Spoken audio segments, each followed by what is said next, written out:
Very good morning, Scanner members. It's Jared here. I hope you guys are having a great, wonderful, and fantastic day. It's Friday. We're going into the weekend. We're seeing a little bit of movement in the markets. I want you to kind of have a little bit of an idea of what we're trying to look at and follow and watch and so on. So let's have a little look at all of this. We've got, first of all, we've got a pending order here on the Euro Swiss. We moved that entry up just a little bit. Um, as you will remember here in this little area, you can see we've got this pending order for 108.65 on Euro Swiss. It's bouncing around. It's a couple of pips away. Remember, the whole idea behind this trade here is that it's a fantastic 4-hour bar count, which is a big deal. So we're at 314 bars on the 4-hour chart. That is awesome. So I like this trade a lot. We've got a pending order. It's about 30 pips away. I'm going to leave it where it is. Remember, when we look at these charts right here, we've got a bit of this going on, right? So we've got some support, some more support right here. We've got some good stuff in the works, and I think we're gonna see some nice activity here. So I want to buy around this 108 area. We've got that 108.65, and then we may end up buying again somewhere in a lower price here if we get down to that. But position yourself carefully and cautiously as always, and make sure that we're giving ourselves plenty of room to wiggle and go on that. But I really like this Euro Swiss. I think it's a great trade. I did a long webinar for the premium group this morning about why I like Swiss franc and yen trades and how it kind of pertains to the stock market and everything that's going on there. And I may post that webinar just so you guys can have a look at that as well, because it's kind of the big picture that we're looking for. But I really like looking for Swiss franc weakness, which would be this move here, and looking for yen weakness and so on. So that's kind of what we're looking for and going for. But the Swiss franc, the Euro Swiss is looking really good, and that should be awesome. So as far as bar counts go, remember we're in August. August is almost, I don't know, 90% of the time it's a pretty slow month for trading. We get a lot of volatility and a lot of spikiness, and then just no follow through. So August is kind of a strange time. I don't, for at least the last decade, I haven't enjoyed trading during August. And I haven't enjoyed this August, to be honest. It's been a terrible August. So it's just been slow, and we had some trades right at the beginning of the month go against us, and then nothing exciting has happened for literally the entire month.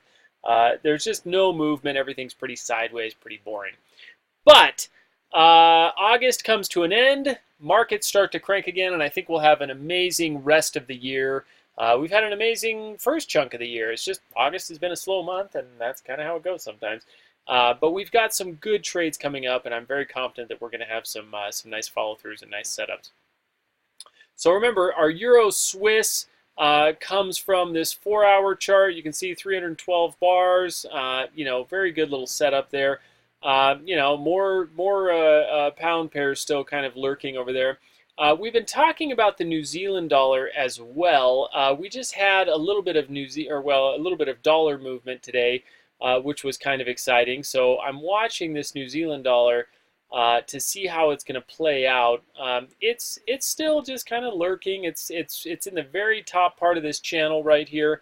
I'm pretty interested in getting New Zealand dollar up to this this weekly pivot and up to this market imbalance around 65.15. So I don't know if I'm going to plan on an entry before the market closes today. That's not typically a good practice.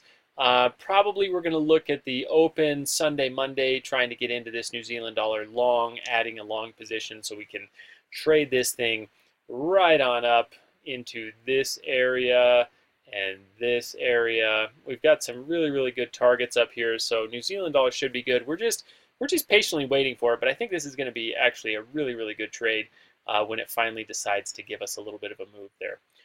So I like the New Zealand dollar. It's coming off some pretty good support levels. It's breaking this nice little channel. It's doing some good stuff. We have this great 1-hour bar count. Remember, even though this 1-hour bar count is going to get reset here pretty quick, another 10 or 15 pips, it's going to be hitting that that 200 EMA doesn't mean the trade's over. This is just our signal to say, hey, watch this really closely and let's look at getting into this, because we've still got all these really high probability important targets up above. So I'm not ready to get into the New Zealand dollar yet. I'm glad that it's breaking out. I'm glad that it's making a little bit of a positive move for us. And I think it's going to give us a great opportunity to buy into this probably at the very start of next week and start riding this thing up towards 6,500 and beyond. So that'll be awesome. So I'm definitely excited to kind of see that happen and see that play out. And so that should be good. That should be really good. We'll see how that all goes. So New Zealand dollar, Euro Swiss looking good. I'm a huge fan. We have a small Aussie yen trade going, and I'm a huge fan. I want to add to this Aussie yen so much. These are all targets that the Aussie yen will get to, all targets, and it's sitting at this wonderful, beautiful 10-year support level. Aussie yen should at least be good for, off this kind of 7,100 area. We should at least be able to get 300 pips out of that movement. And that'll bring down, for those that are in that higher Aussie yen trade, that'll bring down our break even a bunch, and we should be able to get out with some decent profits on this thing. So I like Aussie yen. I think it's going to be a great little trade. I'm just waiting. I want to see how it. I want to get this back down and test that 7,100 just a little bit, and start looking at scaling in from there, putting another small position around 7,100-ish.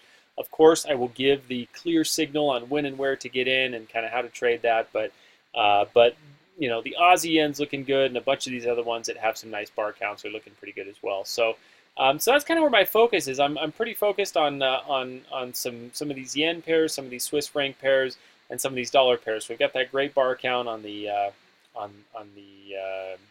New Zealand dollar and on the Euro, Swiss, and then we're going to be looking at adding to this Aussie yen.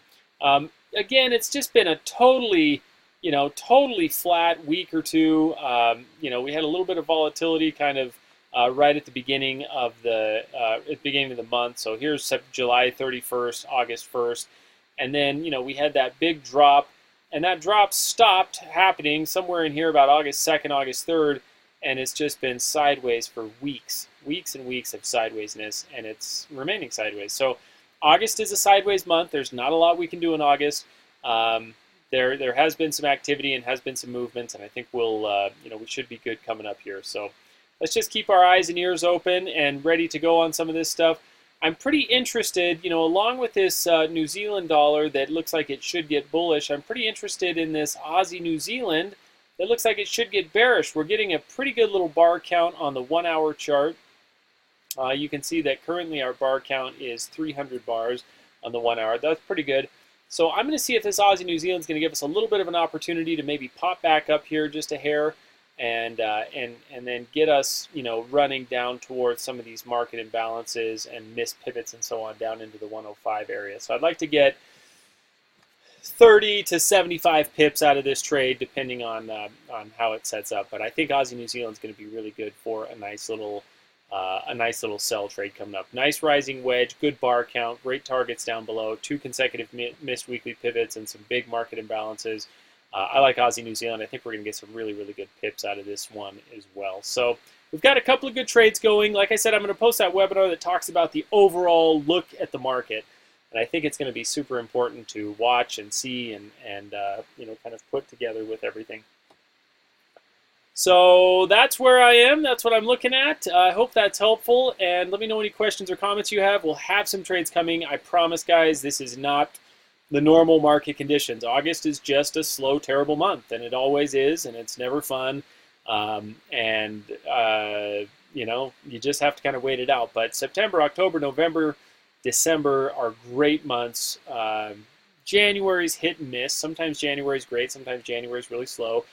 February, March, April, May, June are great as well. So we've got lots of good months coming up. It's just August is a slow month. We're coming out of summer. Volume's coming back into the market, and we'll start to see some nice movements coming along. So I'm pretty excited for that, and I promise we'll get some good trades coming, guys. So just hang in there with us, and we'll take it from there. We'll see how it all plays out. And questions, comments, don't hesitate. Let me know. I'm here and happy to help.